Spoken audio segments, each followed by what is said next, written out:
Hello and welcome to the Docking Base 77 YouTube channel. I am Dayton Johnson, one of the hosts of the podcast. Joining me on our first Versus episode is artist, college roommate, and longtime friend, John Wright. How you doing, John? I'm doing well. How's everybody doing out there in YouTube land? Let's hope they're doing well.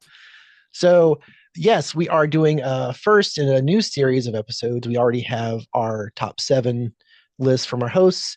Now we're adding another one to our format. This is going to be a versus episode where we take an original song and compare it to a cover version of the song. So tonight we're kicking it off with the song Shining Star by Earth, Wind, and Fire and the cover version from Stryper.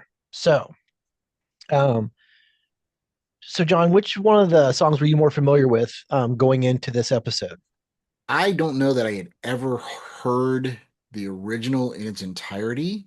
Really? Okay. Yeah, I believe it's used in an episode of Seinfeld where Elaine dances, the full body dry heat. Right. But I don't think I don't recall ever hearing it in its entirety. So I was definitely more familiar with the Striper version. Okay. Right. I know you being a big Stryper fan and all. Um, Hmm. so, so for me, I was actually more familiar with the original. In my house, 70s rock was pretty prevalent when I was a kid, thanks to both my parents and also my older brother, who was my gateway to a lot of music I probably should have been listening to at a young age, but that's okay. It worked out in the end. I was only recently, like, I remember the video for Stryper's cover Hmm. back in the early 90s. I remember that. Yeah. And but for the most part, the Earth, Wind, and Fire one is one I'm most familiar with. In fact, it's on my 1970s playlist I have on Spotify. So, but yeah, so I this was a kind of like, hey, let's do that. I know John's a big fan of Stryper, and let's see how these compare because I know there's definitely some differences, and we're going to get into that in just a minute. So, Yeah. all right, some facts on the original song. Shining Star was the first single off the album That's the Way of the World. The single was released January 21st, 1975, a few months prior to the album release. The song reached number one of both the Billboard Hot 100 and the Hot Soul Songs, making it their first single to do so. It also did reach gold certification. All right, so let's get into this. Thoughts on the original one, John? Things you like, dislike, anything that kind of struck you? It's kind of interesting. Earth, Wind, and Fire are one of these bands that I'm very familiar with them as an entity. I'm not super duper familiar with their catalog. Right, that makes Um, sense. um, and it's kind of funny to me is that, Earth, Wind, and Fire are pretty well known. I don't want to really call them a funk band, but they're, I guess, Pretty close. soul, funk, Okay. Yeah. groove, whatever you want to call it. Yep. Um, but it's so funny, like listening to some of their stuff is I have a hard time figuring out what they're saying, especially especially, and I'm assuming it's Philip Bailey. I know he was one of their primary vocalists for a long time. When he hits that really high falsetto range, it gets real, for some reason, it's really hard for me to understand, which is Okay. hilarious if you knew me growing up and some of the stuff that I listened to, Right. you Yeah. know. I think we're all guilty of that. But I mean, it's a fun version. It's definitely slower than the Striper version. Yes. It's Agreed. definitely more mellow than the Striper version. Um, Yes. Very true. um, I mean, it's a cool song. It definitely captures the feel of the mid '70s. Agreed. Agreed. That music and style was very prevalent and very. I mean, you couldn't turn on a radio and not hear something with a little bit of funk to it. Right. Right. Um, so yeah. So for me, one of the things I do like very much about this song is the groove it has. And there is that funk in there, there's a soul in there, a little disco, but only, I mean, it was the times, fair. Yeah, it was But coming in popularity. yeah, but for sure these guys really nailed that feeling. And the production is really, really good. You can Yeah. listen, you can hear all the different instruments, you can hear the vocals are, it's a really good mix. So that was well done. Sometimes it's not really true with some of the 70s artists, but at this point they were pretty well established and had some money to spend on that. Um, one thing one thing that always strikes me is every time the song comes on, and people that know me know I'm not a dancer because it's just horrible. I look like Elaine from Seinfeld, but I can't help but finding myself starting to move a little bit when the song comes on because it has that groove, and it's like it kind of grabs a hold of you, and there you go. My only complaint about the song, and I just have one minor complaint, is it's a little on the short side. It doesn't even get to 3 minutes long. Now I know, for radio play, they always want the short singles, but man, it's like over so fast. It's so good. I'm like, oh, it's over. So I'm like, that's the only bummer for me is that it ends too fast. But it's such a great song. It's funny. It honestly seems like it's longer than that to me. Two two I minutes didn't 50 time it when I seconds. listened to it. Really, 2 minutes 50 seconds. really, that's surprising to hear. Okay. See, I haven't. Yeah. See, for me, it's over too fast. For you, it's too long.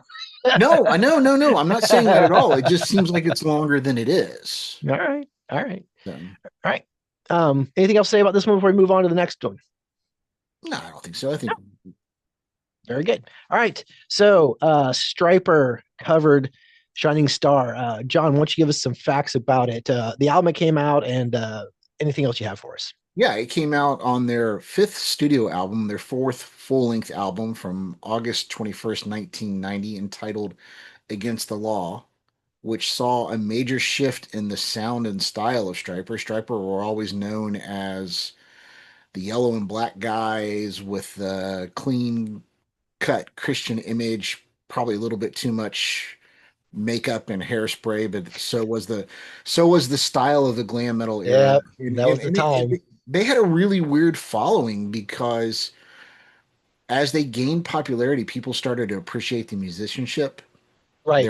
They were always behind the, I don't want to say paywall, behind this wall of, oh, they're Christians, they can't play, Right. which is a stupid argument when you look at some of the other stuff that was popular. Well, if Satanists can play, why can't Christians play? If atheists can play, why can't Christians play? It's a really silly argument. But anyway, I'm getting off into the weeds here. The album was produced by Tom Werman, Right.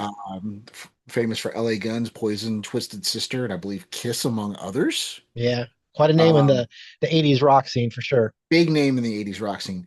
A lot of people consider it their most Van Halen sounding album. They kind of ditched their traditional sound of the stacked vocals and really polished riffs for a more raw sound. Right. And album did not do as well as their previous album. I believe it peaked at number 39 in the US Billboard charts, which is still pretty respectable, especially for Right. somebody like them.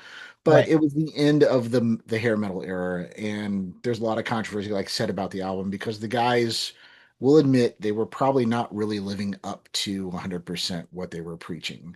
But Gotcha. Yeah. this was one of three singles off of the album. I was unable to find a chart position on it.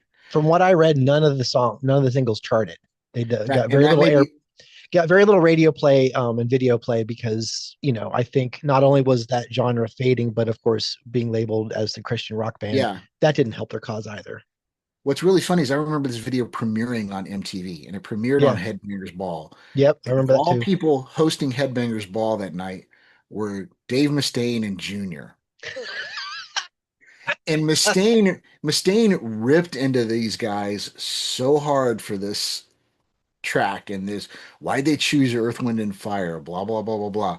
And I didn't realize it at the time because I wasn't a huge Megadeth follower at the time. But now looking back, and I'm like, Dave, you got a lot of room to talk considering you guys did These Boots Are Made for Walking. Yeah. Well, if we actually had an episode early on where we talked about that album, go back and check out our But opinions on anyway, that yeah. particular song. Anyway, And Jeff Johnson from A Film By was a guest on that one. And yeah, to be fair, Mustaine really shouldn't be talking anyway because all the covers they do are terrible. I mean, I yeah. love their original stuff, but their covers are not I mean, there's some stuff. Well, that's getting off in the weeds. There's some stuff on the good. box set that has some really good, in my opinion, some really good covers. But interesting fact about this song is it does not feature Stryper bassist Tim Gaines. That's right. It features American Idol, or Judge, yes. wants to be American Idol, soon to be American Idol judge, and I believe former or current Journey member member at the time, Randy Jackson on bass. That's right. That's right. Yeah, Nice little nugget there. yeah, it's interesting because they really took their time and they stayed pretty true to the original in sound, but they definitely reformatted and restructured it to Yes, their style. they did change the arrangement, which works. It's actually almost it's over a minute longer than the original. Yeah, Added probably due at to the guitar solos. yes, and even the end it does like Yeah, a few verses, a few choruses at the end to kind of let it go out. yeah. But They yeah, they um they admit omit a second part of the lyrics in the second verse. It's taken out completely. It starts off like killer strong. I mean, the drums on this sound incredible to me.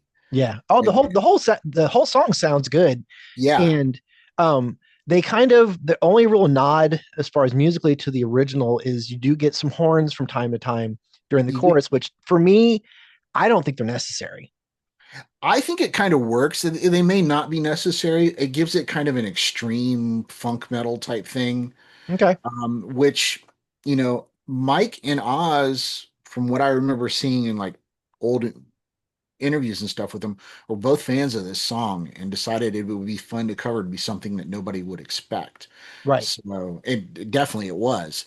Um, I do think that the guitar solo in the original of at the end of the first verse is referenced pretty heavily in the groove, and I think it's might even be copied note for note in one of their solos on this.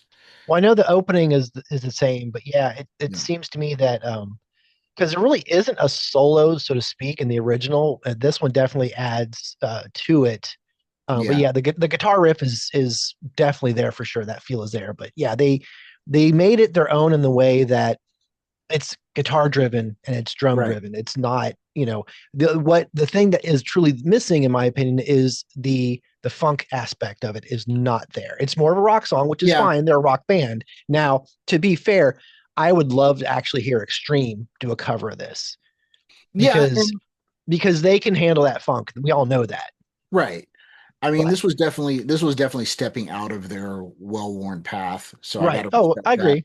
I And agree. that's and like you alluded to just a couple seconds ago, the main rule of in my mind of being a successful cover is it has to be dead on to the original or you've got to make it your own. And I can Right. argue very strongly that these guys made it their own. Yeah, I agree. I agree. It's not note for note, cover because like I said, it's over a minute longer. They changed the arrangement, so they made it. They tweaked it to their strengths, and Yeah, you can tell. You can yeah. tell.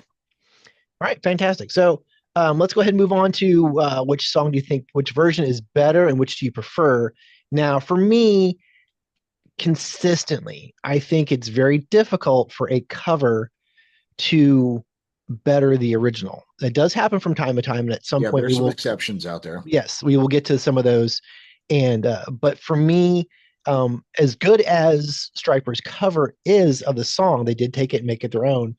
I still think the original is better, in my opinion, but I prefer it too. Not that the Stryper one is bad, but for me, what they changed didn't necessarily make it a better version of the song. It just made it their version. And that's cool. But I still think the original is better and I prefer it. Yeah, and I'll piggyback a little bit on what you said. You can never replace an original. Right. And as good as a cover can be, it will never replace the original. And my wife and I have had this argument about, Beatles songs. And again, we'll get off into the weeds here. Well, I But mean, the one of the greatest, all along the Watchtower when Hendrix covered Bob Dylan said, "Nope, he did it better. I'm going to start doing right, his version." So it does happen, but it is pretty rare. right. But it's a version. It's not, I don't know. Again, it's minutia here. But you know, I have to give a tremendous amount of respect to Earth, Wind, and Fire for their version. It is a great version. And in my mind, I'm more familiar with the Stryper version. I'm more Right. biased. I lean that way because that's my style of music, the 80s, 90s metal. I love it. I love the fact that the progression, because I'd been fan of this band since day one practically.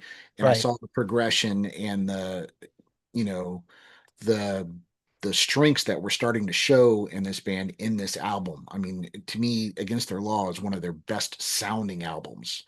True, Um, true. may not be their best lyrically, and it may not be the best representation, but it definitely showed what they were capable of. And so I lean pretty heavily into Shining Star, it being one of my favorite singles. It was the first single off the album. I can remember my folks owned a house in Gatlinburg, and my dad and I would go to Gatlinburg every couple of years, or every couple of weeks, pardon me, while the house was being built. And we were in Gatlinburg the week after this was released, and it was getting a ton of airplay in Tennessee for some reason. I think I heard it every hour on the station down there. So in my mind, I'm like, oh, this is going to be huge, and unfortunately, it wasn't. Right. But yeah, I tremendous amount of respect for Earth, Wind, and Fire, but I'm leaning. I have my feet solidly planted in the Stryper camp on this Yeah, one. that makes sense. That makes sense. I mean, um, as much as I am a fan of 80s hard rock and metal, according to my Spotify Wrapped, my music age is 68. So apparently I listen Mine to a is lot. eight. Mine is 18. So suck it, pal. Yeah, apparently all those 60s and 70s, albums and songs to listen to made them think I was 68 friggin' years old. I am not. Anyway. All right. Great. That was a good kickoff. So um, I'm glad we did this, and I'm looking forward to doing some more. Thank you, John, for being here and sharing your insight into both these songs, especially Stryper. So thank you. Hey, thanks for having me. Glad to be part of the first episode. Of course. And make sure to check out John's artwork on Facebook at JW Art Studios, the art of John Wright. Quite a collection. I show it off every chance I get on my phone to new people that I meet at work. Hey, look, my friend John, he's an artist. Check this out. Thanks. I need the business. And do us a favor, check out these songs. I will put links, Spotify links to both songs in the description of this episode. And let us know what you think. As so many other content creators say, like, subscribe, and comment. And as always, thanks for watching.